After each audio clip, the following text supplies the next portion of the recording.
Gastritis ని natural గా cure చేసుకోవడం ఎలా. నేను ఇప్పుడు చెప్పబోయే ఈ 5 మెథడ్స్ ని అట్లీస్ట్ ఒక 2 వీక్స్ ఖచ్చితంగా ఫాలో అవ్వండి. ఆ తర్వాత కామెంట్ లో చెప్పండి తగ్గిందో లేదో. అండ్ నేను చెప్పబోయే థర్డ్ పాయింట్ అనేది చాలా ఇంపార్టెంట్ అండి. So please watch till the end. First point ఏంటంటే do not skip your breakfast. So breakfast అనేది చాలా important meal of the day.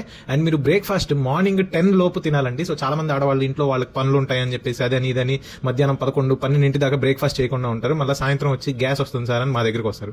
So దయచేసి మీరు బ్రేక్ఫాస్ట్ ని స్కిప్ చేయకండి. 10 లోపు బ్రేక్ఫాస్ట్ తినండి.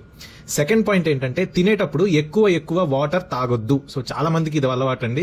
తినేటప్పుడే 1 లీటర్ వాటర్ తాగేస్తా ఉంటారు. ఇలా తినేటప్పుడు ఎక్కువ వాటర్ తాగినప్పుడు ఏంటంటే కొంతమందిలో ఈ యాసిడ్ రిఫ్లక్స్ అనేది జరుగుతుంది అన్నమాట. పొట్టలో ప్రొడ్యూస్ అయిన యాసిడ్ మళ్ళీ వెనక్కి వచ్చేసి గొంతులో మంటగా ఉండడం అలా జరుగుతుంది. సో తినేటప్పుడు ఏంటంటే మాక్సిమం ఒక 100-200 ml వాటర్ తాగండి. తర్వాత ఒక 1 అవర్ తర్వాత మీకు ఓపిక ఉన్నంత నీళ్లు తాగండి. అండ్ థర్డ్ పాయింట్ అండి, చాలా ఇంపార్టెంట్ పాయింట్, మీరు బ్రేక్ఫాస్ట్ చేసిన తర్వాత మీరు లంచ్ డిన్నర్ ఎప్పుడు ఆకలేస్తే అప్పుడు తినాలండి. సో ఇది చాలా ఇంపార్టెంట్ పాయింట్ అండి.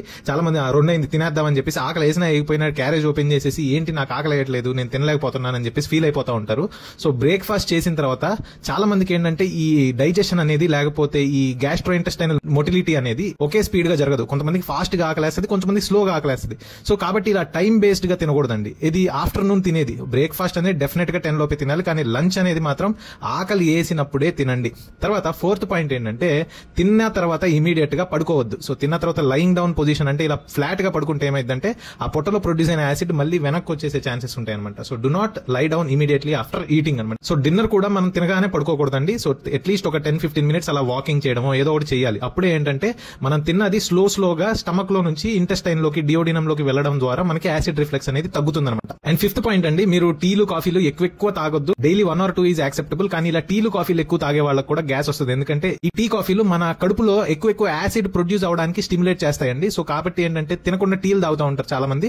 సో దాని వల్ల ఏంటంటే అదొక విషియస్ సైకిల్ అయిపోయి ఎక్కువ గ్యాస్ వచ్చేస్తా ఉంటది. ఈ 5 పాయింట్స్ అనేవి నేను ఒక పుస్తకంలో చదివినయో లేకపోతే ఎవరినో అడిగినయో కాదండి.